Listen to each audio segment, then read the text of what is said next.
Hi there everybody. On today's video I'm just going to be changing the battery on this key fob.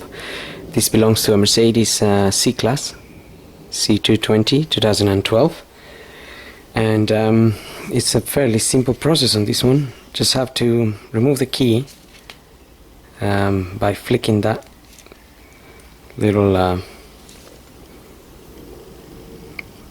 black pin there.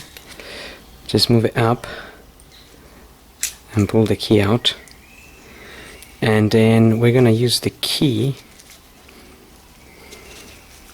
and just put it in here, press it, and this cover opens.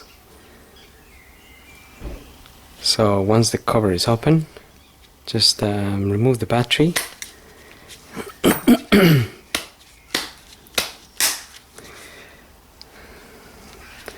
And that is a CR2025.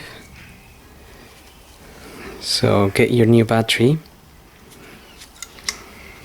and just get it in there.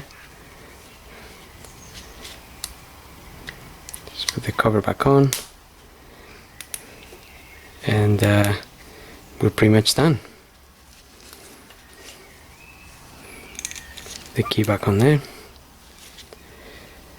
and that's it. So hope this video helps, and thanks for watching.